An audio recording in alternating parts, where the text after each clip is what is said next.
Bismillahirrahmanirrahim. Assalamualaikum warahmatullahi wabarakatuh. Waalaikumsalam warahmatullahi Wabarakatuh. Alhamdulillah. Assalatu wassalamu ala rasulillah Muhammad ibn Abdillah wa ala alihi wa ashabi mawalah. Bapak Ibu yang dirahmati Allah, malam ini kita lanjutkan kembali ngaji hadis seputar relasi suami istri. Nah, ini sebenarnya bahasanya lebih lebih bisa diterima sebenarnya daripada hubungan ya. Kalau hubungan itu kesannya spesifik. Kalau ini kan bagaimana relasi suami istri dalam hidup berumah tangga. Kita pada sesi kedua ini melanjutkan hadis-hadis yang lalu. Pertama hadis tentang menyuapi istri itu juga bagian dari nafkah sekaligus di dalam hadis itu disebutkan innaka lan tunfiqu nafaqatan turidu biha wajhallah illa ujirta 'alaiha.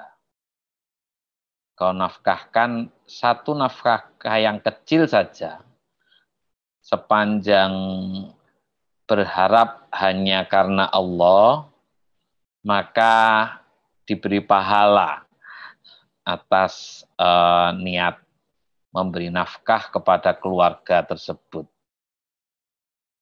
Hatta luqmata tarfa'uha ila fi imra'atika.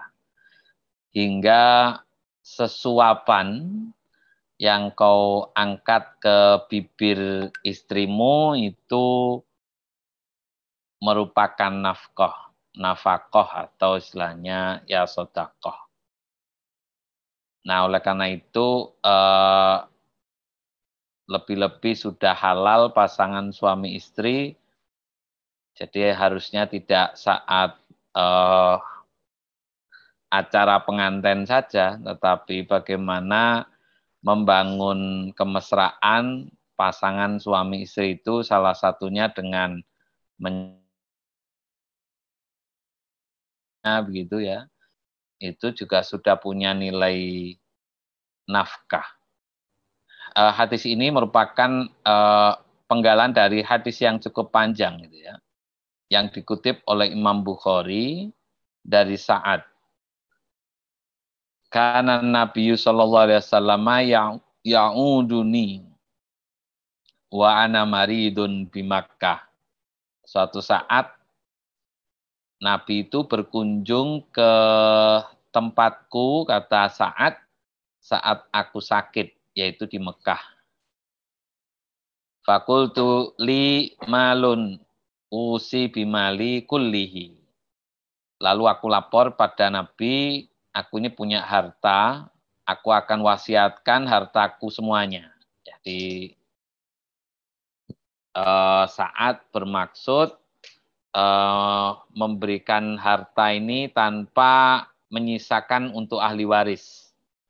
Jadi akan diwasiatkan semuanya. Jadi ini kalau yang paham tentang wasiat berbeda dengan waris. Ya, jadi waris itu tinggalan seseorang karena belum dibagi dan itu otomatis bisa diterimakan oleh ahli waris.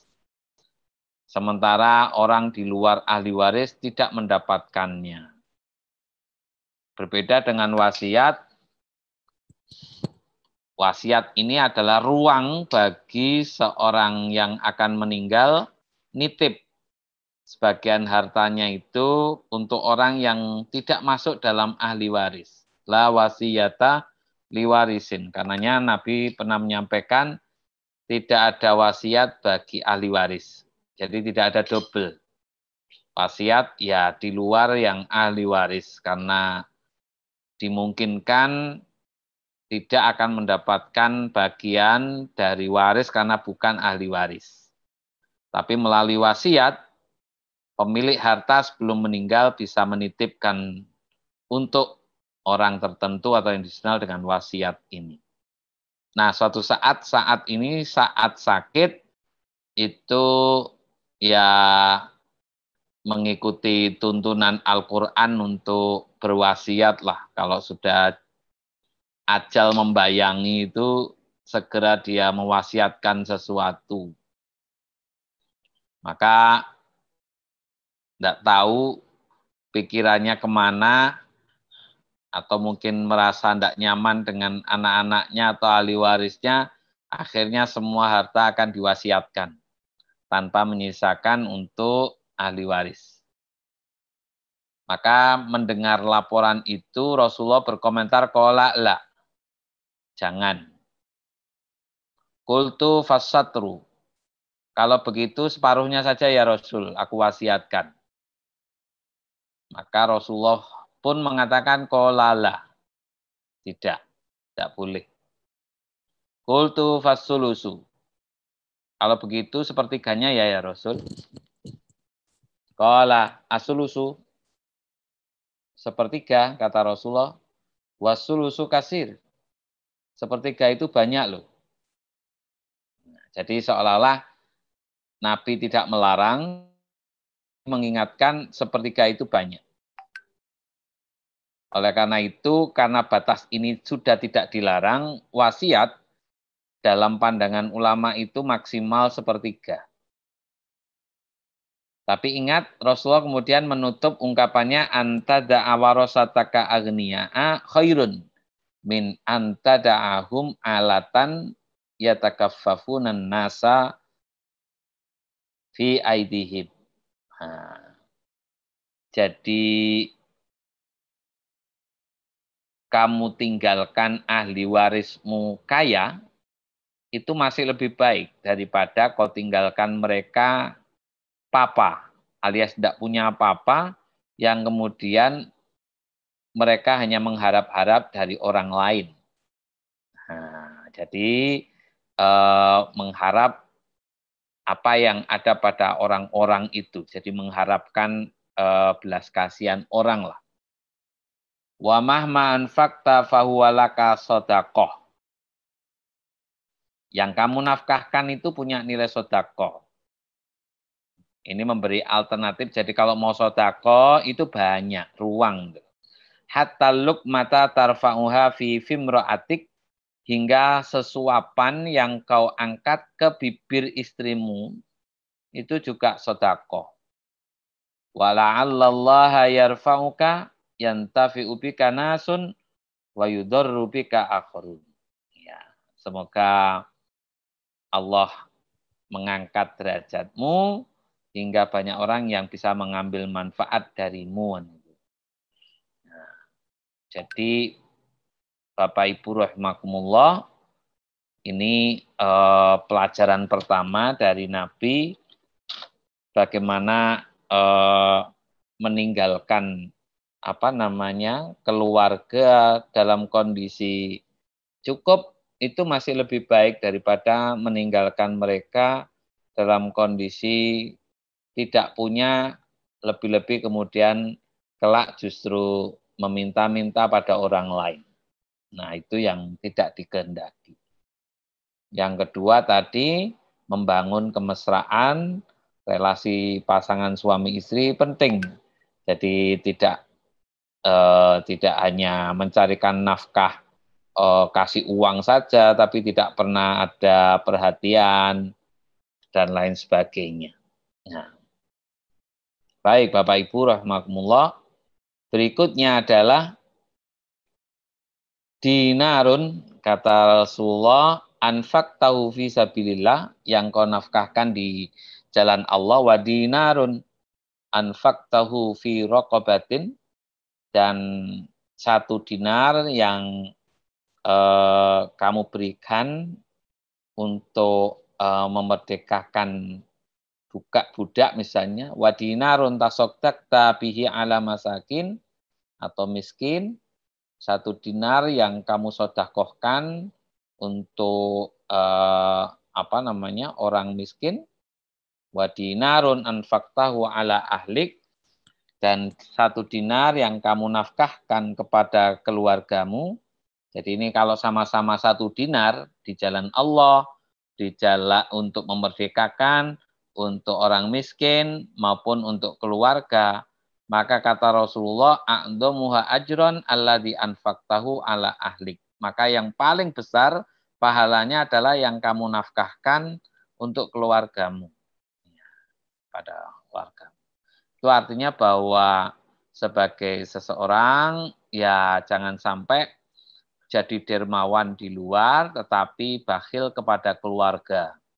Nah, jadi mestinya justru kepada keluarga ini loman gitu ya.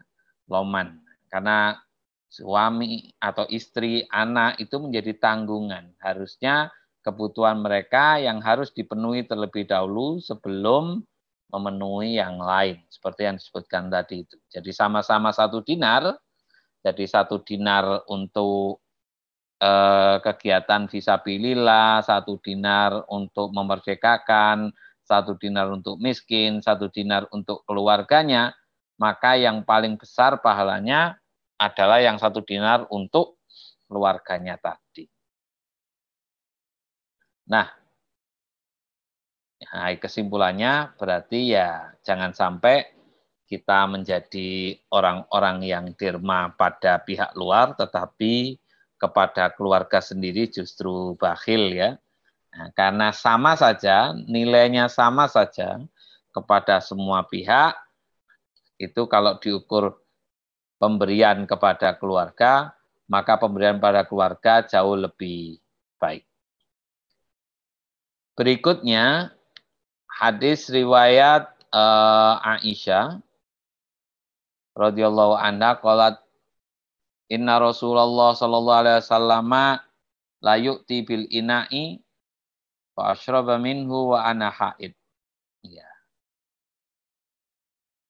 Jadi ini yang langsung dari hadisnya saja dari Sahih Muslim an Aisyah qalat kuntu asyrabu, suatu hari aku minum, wa ana haid, sementara aku sedang haid. Nah ini sebenarnya satu perlawanan terhadap tradisi yang ada di sekitar Nabi waktu itu.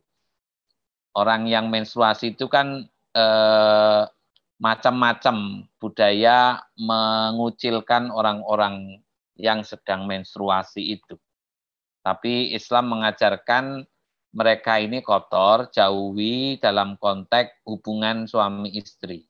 Sekalipun nanti di hadis yang lain dikumpuli di areal yang lain tidak ada masalah. Ya. Nah, ini kita lihat termasuk ada yang beranggapan ya najis dalam pengertian tidak mau menggunakan sarana yang digunakan oleh orang-orang yang sedang menstruasi. Nah, Rasulullah sendiri memberi contoh saat Aisyah bercerita, aku itu minum dan aku sedang haid. Summa unawiluhu Nabi sallallahu alaihi wasallam. Ya. Lalu istilahnya aku berikan kepada Nabi, fayadha'u fahu ala maudhi'i fi. Lalu beliau pun meletakkan atau meminum dari wadah itu di tempat bibir Aisyah tadi minum gitu. Jadi tidak mencari istilahnya sisi yang berbeda gitu. Wa ta'arraqul araq wa ana haid. Ya, sehingga apa namanya dalam bahasa ini pasti kan ada liurku gitu loh. Sementara aku ini haid gitu ya. Summa unawiluhu an Nabi sallallahu alaihi wasallam fayadha'u fahu ala maudhi'i fi walam yadhkur zuhair fayasrob. Nah, jadi Nabi pun minum ya dari tempat yang sama yang digunakan Aisyah, bahkan di tempat bibir Aisyah tadi meminum. Ya, jadi itu artinya tidak mengambil tempat yang lain. Nah, ini sekaligus melakukan perlawanan terhadap tradisi yang menganggap najis atau apa terhadap orang yang haid. Padahal yang kotor kan hanya bagian itu, sementara tangannya, lain-lainnya bersih. Ya. Kemudian hadis berikut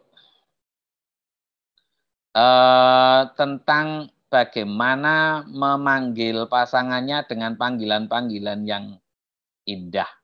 Wa min suwaril ihsan an-nabawi, termasuk di antara contoh kebaikan nabawi, Nabi li zaujatihi, ke istrinya Aisyah.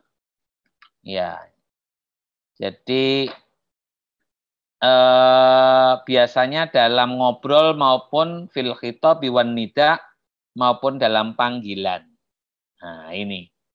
Nidawuha bi Ais, biasanya kadang disebut Ais. Ya. Ya. Tawaddatu wa tahabbuban, sebagai bentuk panggilan kasih, kasih sayang lah, cinta.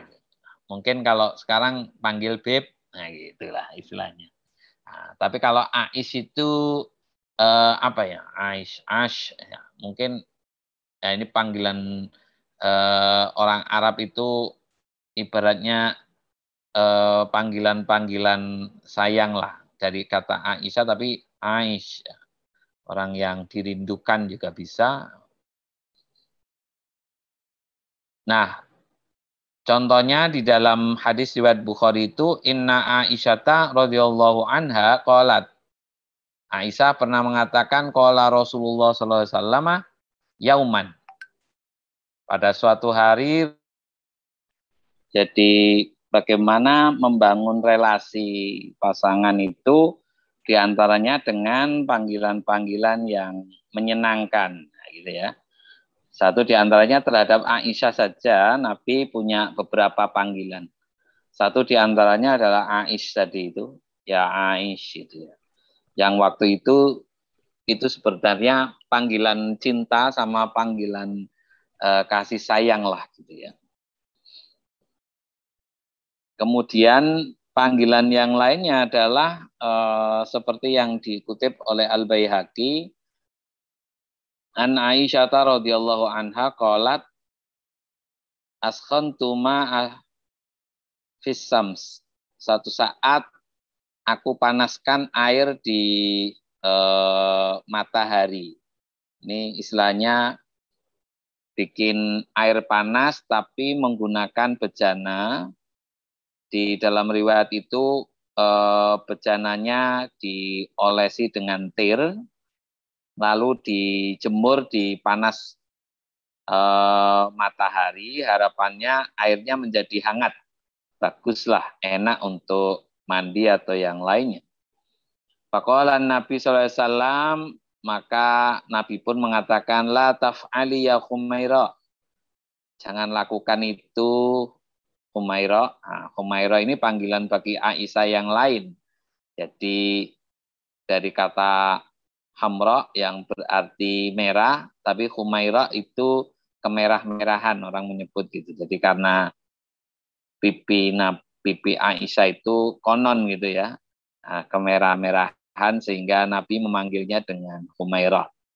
Fa innahu yurasul baros, karena cara seperti tadi itu menjemur air di bejana yang diolesi tir dengan matahari itu akan memberikan dampak pada penyakit, waktu itu adalah kusta. Nah, sudah barang tentu hadis ini memang adanya di Al-Baihaqi, di kitab-kitab hadis yang lain tidak ditemukan. Ya. Nah, terkait dengan uji, mungkin ya perlu diuji kembali dalam beberapa pandangan ulama syarah hadis, penjelas hadis, itu ya perdebatan soal air yang dipanaskan matahari, kenapa itu berdampak pada kusta, itu karena bejananya. Bukan alami air yang kena panas matahari, karena sungai pun ketika kena air matahari agak hangat, itu juga tidak berdampak tersebut.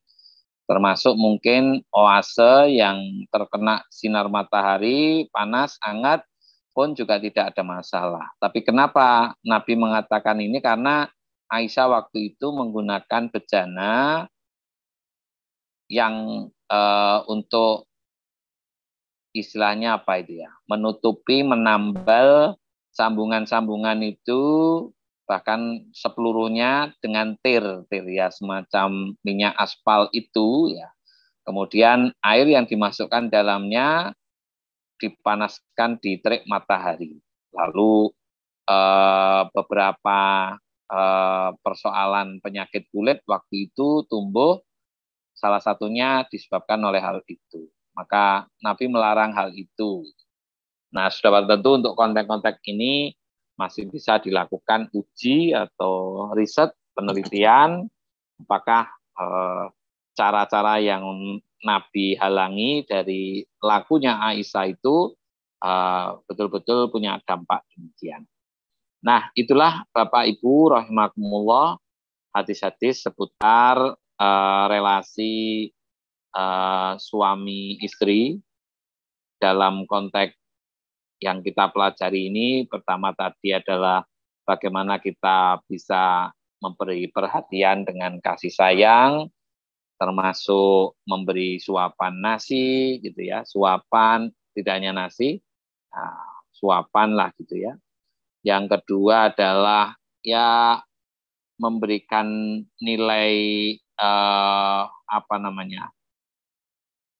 perhatian lah kepada keluarga, itu didorong betul oleh Rasul, jangan sampai ya di luar bagus tapi kepada keluarga justru tidak. Kemudian yang ketiga tadi bahkan dalam konteks istrinya sedang menstruasi pun tidak menghalangi seseorang untuk memberi perhatian dan tidak menilainya najis aspek lain ya istilahnya, sisa gelasnya dan lain sebagainya. Nah, sudah tentu kalau sekarang di musim pandemi ada aturan khusus lain ya, walaupun pasangan suami istri ya sudah tentu nanti harus itu berlaku khusus, bukan berlaku umum. Dan yang terakhir tadi terkait dengan panggilan-panggilan atau ya seruan kepada pasangan atau istri dengan seruan-seruan yang indah, yang muncul dari rasa kasih sayang dan cinta lah. Ya, saya kira itu Bapak Ibu rahimakumullah, hadis-hadis yang kita sampaikan pada pertemuan hari ini. Insya Allah kita sambung lagi di pertemuan berikutnya, seri yang ketiga, 4, dan seterusnya gitu ya. Monggo kalau ada yang ingin bertanya, kami persilahkan.